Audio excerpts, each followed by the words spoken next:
There is a mirror in the bathroom of a villa worth more than an entire apartment.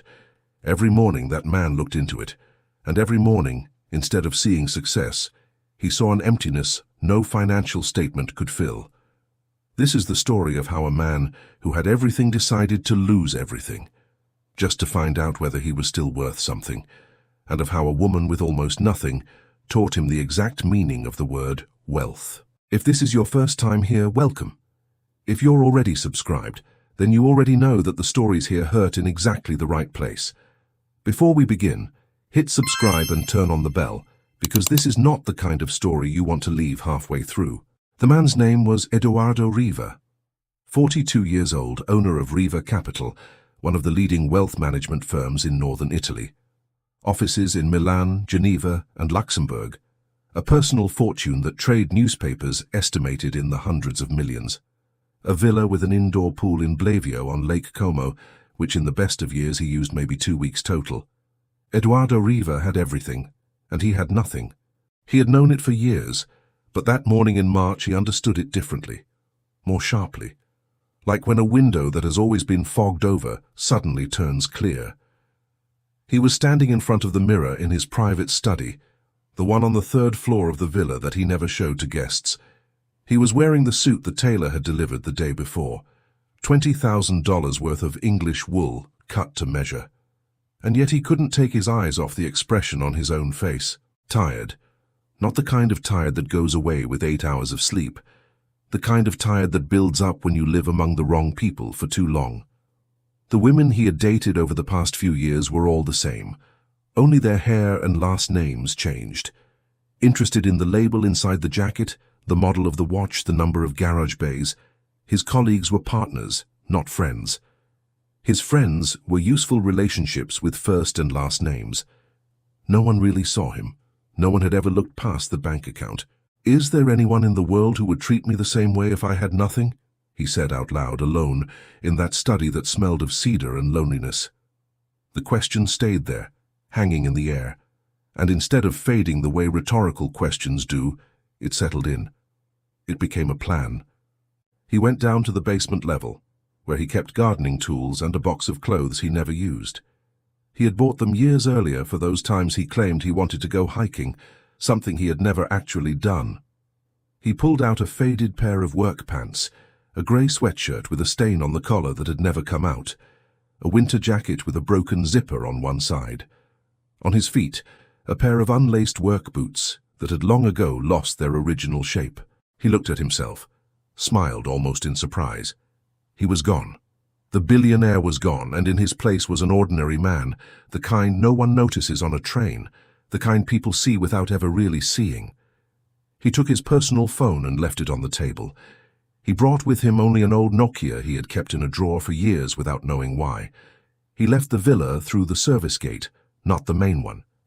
He got into an old Panda used by the groundskeeper, not the German luxury sedan that waited every morning with a driver.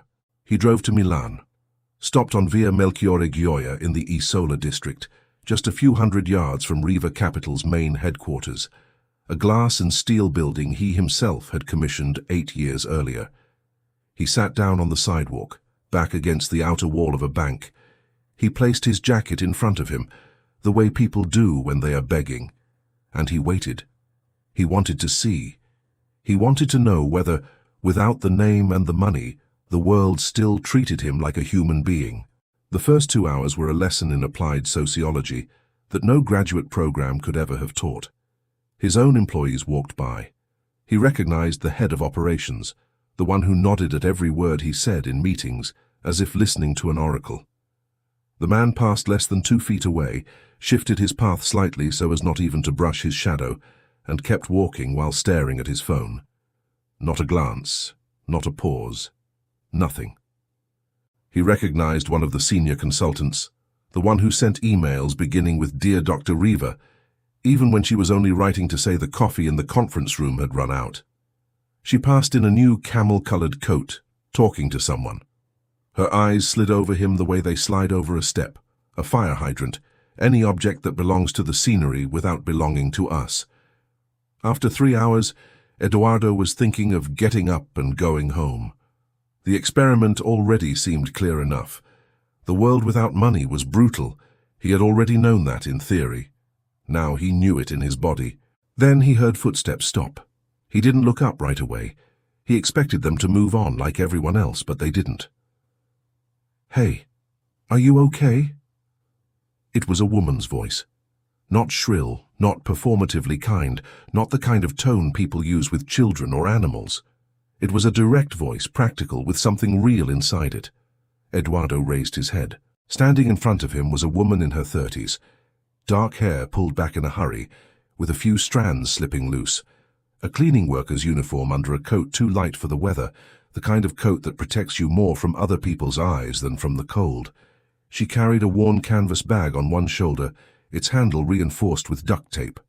Her eyes were hazel, slightly tired, but with something inside them that never got tired. "I'm not sure," said Eduardo, and the answer was truer than he had intended. The woman did not smile that polite smile people give in response to a line. She crouched down on the sidewalk, bringing herself to his level. "Have you been here since this morning?" "A while." "Have you eaten anything?" She wasn't asking out of politeness. She was asking because she wanted to know. Eduardo felt the difference. No, he said. The woman opened her bag, pulled out a thin wallet made of fake leather with a Velcro flap, opened it. Inside were a few folded bills arranged neatly, the way someone arranges money when they count it before leaving the house and already know exactly how much they have. Eduardo saw that it wasn't much, barely anything. She took out a 10-euro bill, held it toward him directly, without ceremony. "Here, the cafe around the corner makes great focaccia, and if you ask, they'll give you a hot coffee too." Eduardo looked at the bill. 10 euros, an amount he rounded off in tips without thinking. For her it was obvious. It meant something very different. "I can't take your money," he said. "I'm not giving it away," she answered, as if that should have been obvious. "I'm lending it to the day. The day is made for helping each other." She stood up, picked up her bag. "My name is Vittoria," she said. "I work in there." She nodded toward the Riva Capital building. "Third floor, office section." "My name is Edo," he said. Vittoria nodded as if the name was enough. Then she glanced at her watch, made a face. "I'm already late, but I'll pass by here tomorrow. If you're still here, let me know how you're doing." And she left. She walked fast, with the kind of speed people have when they don't waste even their footsteps. Eduardo Riva, a man worth hundreds of millions, stayed sitting on the sidewalk with 10 euros in his hand, and he realized he was smiling. Not the smile from corporate meetings, not the one from trade magazine photos. A surprised smile, almost childlike, the kind that appears when you find something you weren't looking for. That evening, he went back to the villa. Sat in the kitchen, not the dining room. Ate something simple, and for the first time in years, he did not feel the silence of the house as a burden. He felt it as a space where something was happening. The next day he returned to Via Melchiorre Gioia. Same place, same jacket with the broken zipper, and at 9:20, 3 minutes earlier than the day before, he heard those footsteps stop again. "You're still here," said Vittoria. It wasn't a question, just a statement without judgment. "I'm still here," Eduardo confirmed. She opened her bag and pulled out a package wrapped in baking paper. "I made olive bread last night. There was extra." She set it beside him. "Aren't you working?" Eduardo asked. "My shift starts at 10. I've got half an hour." She sat down next to him on the sidewalk, as if it were the most natural thing in the world. Eduardo opened the package. The bread was still warm. They ate in silence for a few minutes. Then Vittoria said, "Where are you from?" "From here, in theory." "In theory? I've never really felt like I belong to any one place." Vittoria looked sideways at him. "I understand." And she added nothing else. She didn't ask why. She didn't try to fill the silence. She let the answer stay there, complete as it was. Eduardo could not remember the last time anyone had done something like that. That morning he returned to the villa convinced of only one thing. He was going to continue. He didn't know for how long, didn't know where it was leading, but he felt that what was happening on that sidewalk was the only real thing he had done in years.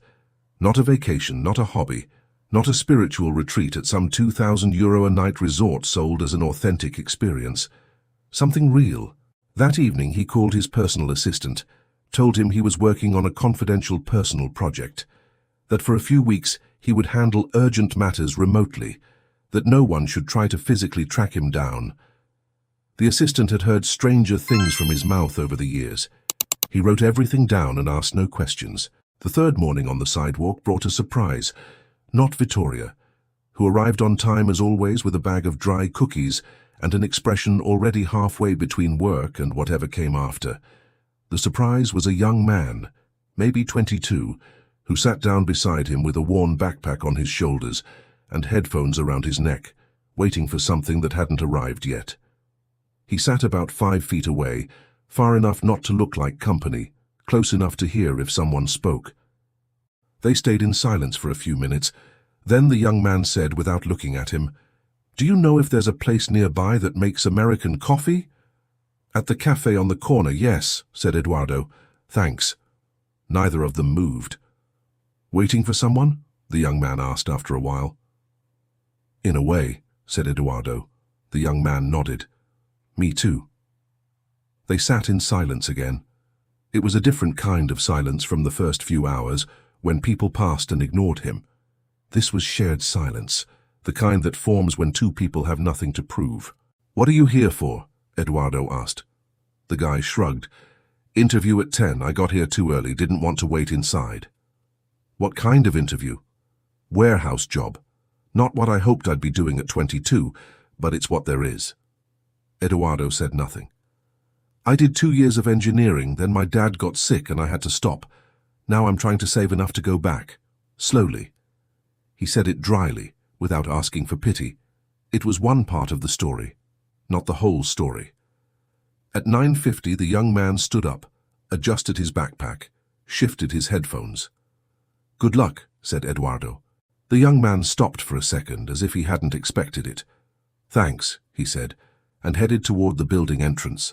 Not the Riva Capital entrance, the logistics company 3 doors down. Eduardo watched him go, thought about how many stories there were on that street every morning, how many people, how many paths touching without ever truly crossing. He thought about how many years he had spent on that same street, entering through the main doors of his building, without seeing any of what was happening outside. When Vittoria arrived, Eduardo told her about the young man. She listened while opening the bag of cookies. "That happens a lot," she said. "There are people on this street with stories you'd never imagine. People usually don't talk. They only talk when someone is really listening." "And how do you make someone feel truly listened to?" Vittoria thought for a second. "I don't know. Maybe by staying still. Maybe by not looking at your phone. Maybe by asking questions that aren't there just to fill silence." Eduardo stored that answer away, not on paper, not in a document, in the place where things that actually matter get kept. In the days that followed, Eduardo came back every morning. He didn't think about it much. He got up, took the groundskeeper's Panda, drove to Milan, sat on the sidewalk and waited. Waited for her. Vittoria always arrived with something. One day walnut bread, one day homemade cookies, wrapped in a paper napkin with flowers drawn on it in pen. One day she brought no food but instead pulled a pair of wool gloves from her coat. "I'm cold just looking at your hands," she said, holding them out. "Are these yours?" Eduardo asked. "My son has 4 pairs. I noticed he never wears these.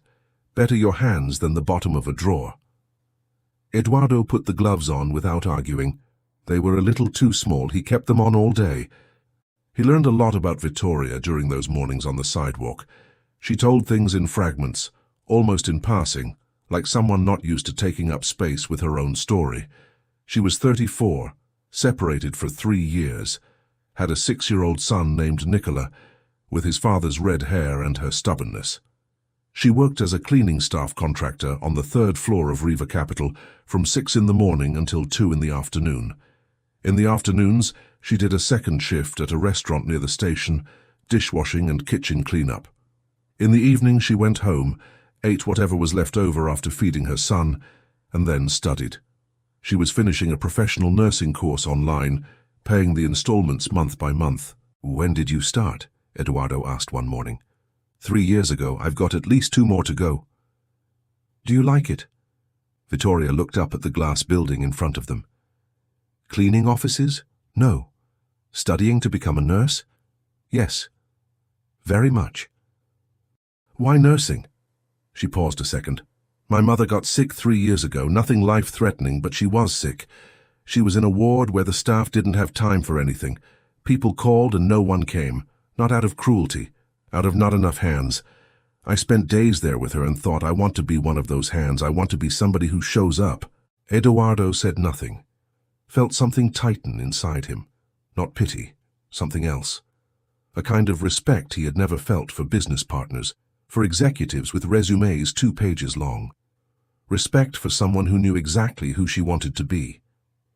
Nicola, the 6-year-old red-headed son, started appearing in the conversations more and more often. Vittoria talked about him in a dry, precise way, the way people talk about someone they love without feeling the need to explain it. Yesterday he said he wants to be a paleontologist. Last week he wanted to be a chef. The week before that a firefighter. I tell him, good, study hard, and then decide. And does he study? He's in 1st grade. He studies what he can. But he's curious. Curiosity is worth more than any grade. Eduardo tried to remember the last time he had been curious about something that had no financial return. He couldn't. The lie began to weigh on him toward the end of the 2nd week, not as an abstract burden, but as concrete guilt. Vittoria had started bringing him newspaper clippings, job ads, printed out or cut from the classifieds. She folded them carefully and kept them in one corner of her canvas bag just for him. This one's looking for warehouse staff, afternoon shift. You could keep mornings free to look for something else. This one is for a building superintendent in a residential complex, room and board included. Might help you get back on your feet. You have a good voice, Edo. You speak well. This call center job pays decently. Eduardo asked her to keep them, told her he would think about them. She believed him. She looked at him with those hazel eyes that believed people's words without checking them, because that was how she moved through the world. Believing until someone gave her a reason not to, and he was giving her that reason every day that passed, even though she didn't know it yet. One Tuesday morning, Vittoria arrived with a thermos of hot coffee and 2 plastic cups, sat down beside him as usual, poured the coffee. Do you have a child? She asked suddenly without looking at him. Eduardo stayed silent for a second. No. Did you ever want one? Another pause. I never seriously asked myself that. Vittoria nodded. Nicola changed the whole way I look at things. Not in the sentimental way people say kids change your life. I know people say that all the time. I mean literally. I see the world differently now that he's here. Things way differently. Useless things feel more useless. Important things feel more important. What's the most important thing? Vittoria really thought about it. Didn't answer automatically. Time. The time I feel I still have ahead of me to become who I want to be. For Nicola. For myself. The time I have left with my mother, who isn't young and isn't in perfect health anymore. Time is scary, and at the same time it's the only thing that really matters. Eduardo looked at the glass building in front of them. His building. Thought about how many hours he had spent in those rooms, in those meetings, building returns and protecting capital. Thought about what he was truly protecting. The day everything broke was a Thursday morning in mid-April. Eduardo and Vittoria were sitting on their usual patch of sidewalk. She was telling him about Nicola, who had won a school drawing contest and brought home a paper certificate with a gold star on it. Eduardo was listening with a feeling he now recognized well, that feeling of being completely present in something, without a phone in his hand, without his mind in a boardroom, without the movie of numbers running in the background. Then he heard a car brake. A dark grey Mercedes sedan, license plate with the Riva Capital parking sticker. The door opened. Eduardo recognized Giorgio Mantovani before he could see him clearly. Deputy Operations Director, the man who managed Eduardo's schedule when Eduardo didn't want to be found, and who in 3 days had failed to find him even while trying. Giorgio stepped out of the car with his phone in one hand and a portfolio in the other, walking with that attitude of a man who believes He has 3 more problems than everyone else and wants the whole world to know it. He saw him. Froze. Eduardo saw the exact moment his brain processed the image. First confusion, then recognition, then something that wasn't amusement. It was superiority.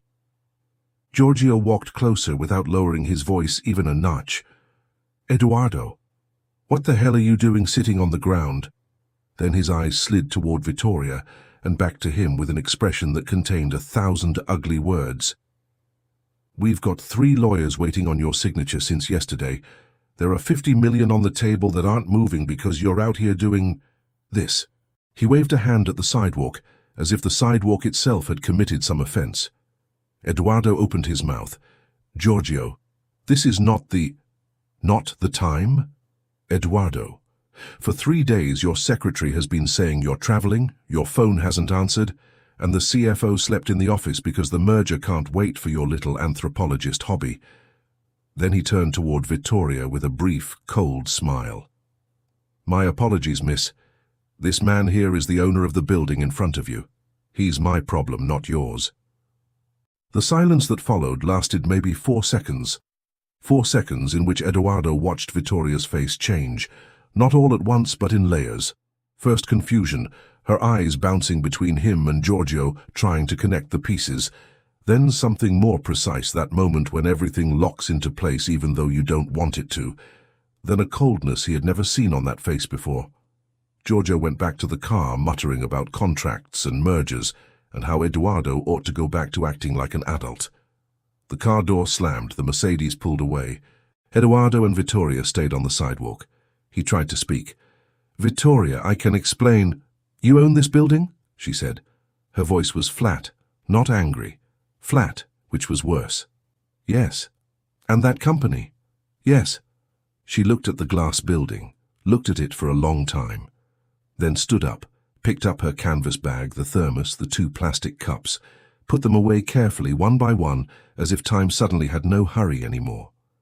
How many weeks did I sit here bringing you bread? She said. It wasn't a question.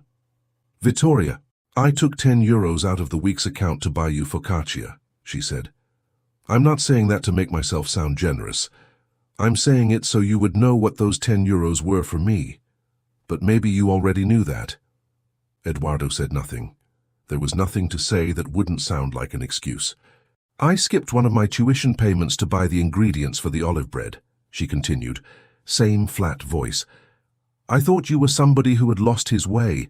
I thought I was helping someone who needed a hand. Instead, I was helping the owner of one of the biggest buildings in the city run an experiment. It wasn't an experiment on you, Eduardo said, and his voice was breaking in a way he couldn't control. No? What would you call it? I was trying to find out if anyone could really see me. Without the money, without the name, I didn't know that. You didn't know what? That real people use their real money to buy real things for people they think actually need them. She adjusted the bag on her shoulder. Kindness is not a test, Eduardo, she said. You don't run experiments on other people's kindness. That's not how it works. She turned, started walking toward the side entrance of the building, the one for service staff, not the main entrance with the automatic doors and the brass logo, the side one with cameras and a buzzer. Eduardo watched her until she disappeared. Then he remained on the sidewalk a few more minutes. Around him the city kept moving. People walked, cars passed. Someone talked into a phone. No one stopped. No one looked at him. He was invisible again. But this time not by choice. The day after the confrontation with Giorgio, Eduardo did not show up at the sidewalk. Not out of fear, out of respect. Vittoria needed space, and he had already invaded enough of it. But the week after that, something happened that he did not expect. He arrived at the office and found an envelope on his desk.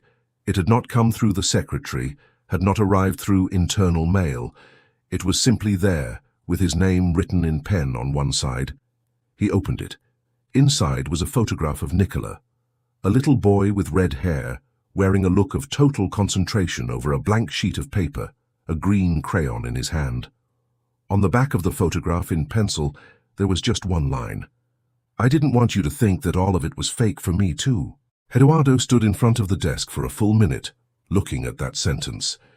Then he slipped the photo back into the envelope, put it in the upper left drawer, the one where he kept the things that were not supposed to mix with the rest. He understood that Vittoria was angry and had every right to be. He understood that the photograph was not forgiveness. It was something else. It was a clarification. It was saying, I wasn't acting. I don't know how to do that. It was saying, this too, this red-haired child, was real. And to Eduardo, that clarification was worth more than anything she might have said or done in that moment. He thought about it for weeks. At the beginning of June, when he started seriously working on the foundation, he called his most trusted lawyer and asked him to structure everything in such a way that the beneficiaries would not be able to trace the donor's name. Total anonymity, the lawyer asked. Total. That's unusual. Normally people want visibility on this kind of thing. I know, but this isn't that kind of thing. The lawyer took notes and asked no more questions. He was used to Eduardo. Less used to the fact that for the first time in 20 years of working together, Eduardo was asking to do something with no image return built into it. He was changing. Not dramatically, not with the kind of transformation people tell on motivational stages.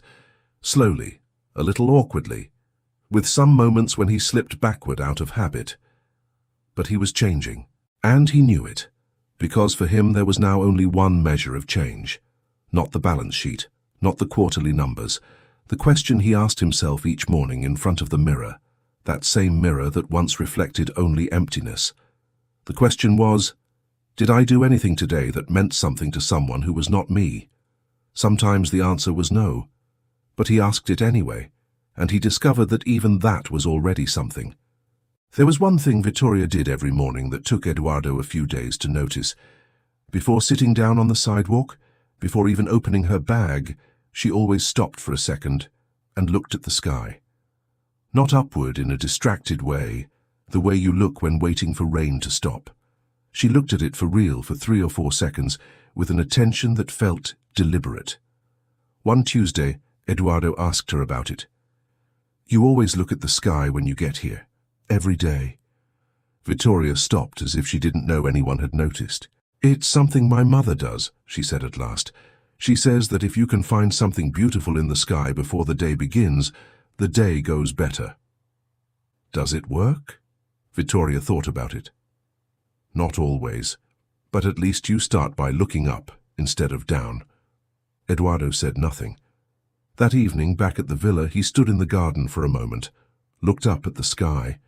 It was already dark, just a few stars, and the outline of the mountains on the other side of the lake. It wasn't breathtaking, it was simply there, but it was something.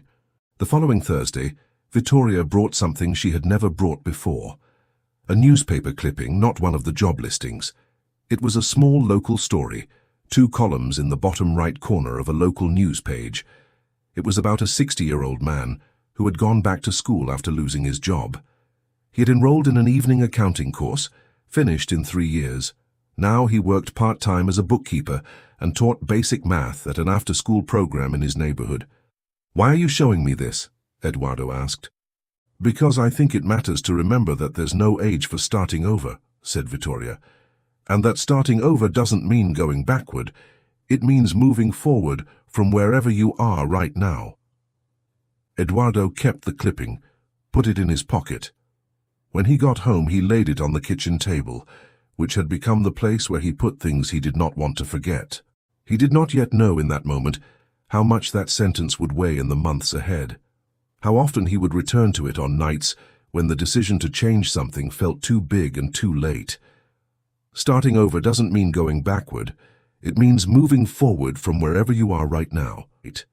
That evening, Eduardo went back to the villa, entered through the main gate for the first time in weeks. The driver was there waiting for him with a look of mild surprise. His personal assistant was on the porch with a phone in his hand and the expression of someone who had not slept in 3 days. Eduardo said nothing to either of them, went up to the 3rd floor, sat at the desk, opened his laptop. Not to read the files that had been waiting for days, to look for something. He searched for Vittoria. It didn't take long. Riva Capital's personnel database was accessible with his credentials. Vittoria Marchetti, 34 years old, employed in the cleaning division through an outside contractor. Home address, Via Felice Bellotti 14, Milan. Dependents, 1 child. Emergency contact, a woman with the same last name, her mother. He closed the laptop. That wasn't the way. The next day he went to the 3rd floor where Vittoria had worked. He already knew he would not find her.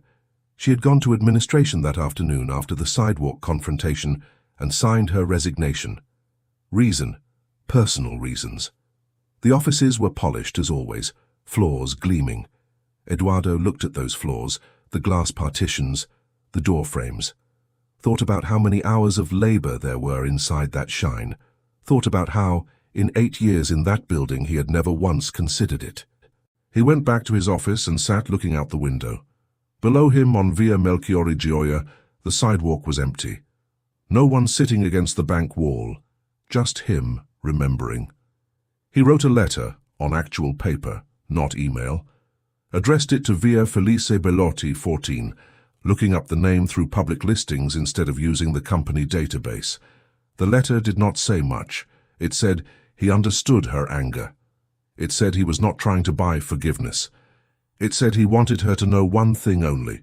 Those 20 days on the sidewalk had been the most real days he had lived in years. The letter got no answer. Eduardo did not expect one, and he understood that silence was answer enough. A few weeks later, though, he found another envelope on his desk, not through the secretary, not through internal mail, just there, with his name written in pen on the front. He opened it. Inside was a photograph of Nicola, a little boy with red hair wearing a look of complete concentration over a blank page, a green crayon in his hand. On the back, in pencil, one line only. "I didn't want you to think that all of it was fake for me too." Eduardo stood in front of the desk for a full minute, looking at that sentence. Then he put the photograph back into the envelope, put it in the upper left drawer, the one where he kept the things that were not supposed to get mixed in with everything else. He understood that Vittoria was not forgiving him. She was clarifying. She was saying, "I wasn't acting. I don't know how to do that." She was saying, that red-haired child was real too, and that clarification meant more than anything he could possibly have said back to her. Instead of stopping there, Eduardo started doing things. Not for her, not to buy something that cannot be bought, to understand what he wanted to do with the position he had. The first thing was the contracts for outside service workers. He had them reviewed by an independent labor attorney, not the company's own lawyer. Result? Better pay terms, meal vouchers, access to the company's health support services. Cost to Riva Capital, marginal. Impact on 200 workers, real. The second thing was a foundation. He worked on it for months with his legal team. He called it Present Foundation, a name he chose because Vittoria had said something on one of those mornings on the sidewalk that he could not get out of his head. "The problem with people who have money," she had said, "is that they think about the future. The problem with people who don't have money is that they only think about making it to tomorrow. Nobody is in the present." "And you?" Eduardo had asked. "I try. I don't always manage, but I try." Present Foundation funded scholarships for professional healthcare training, reserved for people who had interrupted or postponed their studies for family or economic reasons. 12 scholarships the first year, 20 the second. Anonymous, with no visible donor name. The third thing was harder. Eduardo called a board meeting and proposed dedicating a fixed percentage of profits to an employee support program. There was resistance. Some said it was not the role of a company. Some said they would lose competitiveness. Eduardo let them speak. Then he said, "I've seen up close how the people who keep our structures running actually live. It's not abstract, it's concrete. And changing something concrete is exactly the responsibility of anyone who has the means to do it." The proposal passed with changes. It was a beginning. A year after that April morning, Eduardo was sitting in the garden of the villa in Como. No appointment for the next 3 hours. That empty space in the schedule still felt strange. He was working on it. He got a phone call from a number he didn't recognize. Answered. "This is Vittoria Marchetti," said the voice on the other end. Eduardo said nothing for a few seconds. Then, "Hi. I got your letter," she said. "I read it 3 times. The first time to understand what you were saying. The second to understand what you wanted. The third because I still wasn't sure what it made me feel. And do you understand now?" A pause. "Not completely, but I figured out something else." "What?"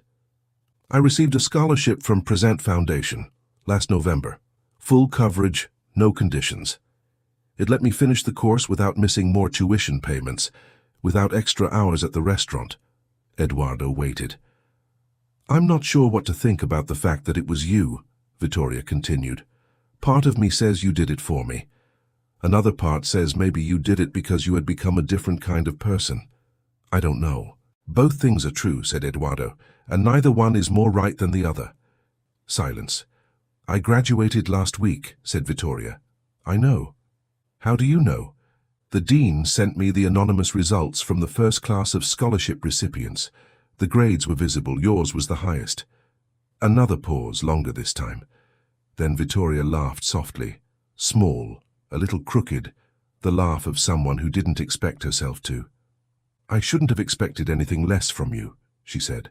"I've been working in the ER at Fate Benefratelli for 3 weeks," she said. "It's hard, it's beautiful. I'm exactly where I wanted to be." "I'm happy for you." "Really?" "Yes." "Does Nicola still want to be a paleontologist?" Eduardo asked. Vittoria laughed again, fuller this time. "Now he wants to be a doctor. I think that one might be my fault." "It's nobody's fault," said Eduardo. "It's an inheritance." A few days after that call, Vittoria sent him a message. Short, like all her messages. "Nicola wants to know the name of the man from the focaccia. I told him he was a friend." Eduardo read the message 3 times, then answered, "Edo, tell him I like dinosaurs almost as much as he does." An hour passed, then a photo came in. A crayon drawing, red and green, with block letters across the top. Edo the dinosaur. Underneath, in Vittoria's handwriting, "He says you're a brachiosaurus because you're tall." Eduardo saved the picture in his phone, kept it on the main screen for weeks. His colleagues saw it every time he checked his phone in meetings and asked no questions. They probably thought it was someone's kid. In a way it was. They did not see each other right away. It was not time yet, and both of them knew it. Trust is a structure built slowly, with materials you cannot buy. It is built with time, with consistency, with the ability to do what you say. They saw each other again for the first time 6 months after that call, on a Saturday morning, by chance, or by something close to chance.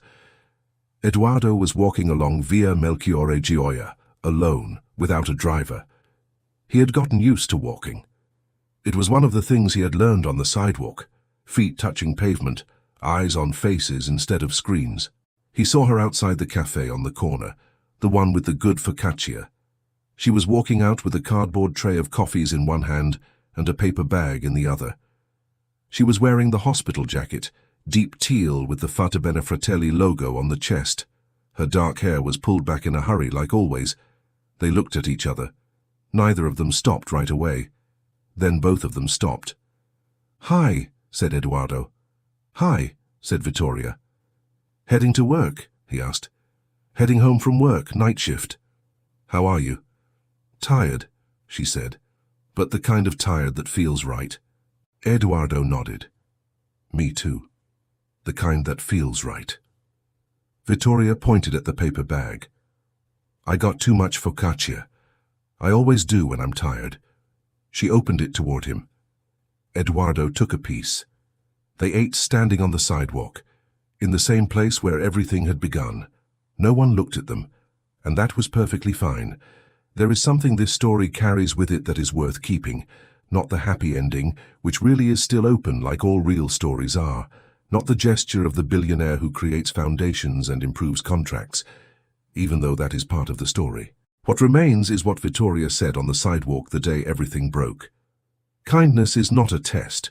It is a simple sentence, almost obvious when you hear it, and yet it is one of those sentences that, if you stay with it, reveals how often we treat kindness like a performance. How many times we do something good, expecting to be seen for it. how often our generosity is also an experiment on ourselves. Vittoria was not generous in order to seem generous. She was generous because that was how she moved through the world. She wasn't doing it for Edoardo. She would have done it for anyone sitting on that sidewalk. Edoardo was rich in everything except that. And the moment he truly understood it, not as a concept but as a lived truth, he began to become something different. Not a better man by definition, a man working on it. And maybe that is the most that can be asked of anyone. Before I leave you, I want to ask you one thing. Has there ever been a person in your life who taught you something important without even knowing it?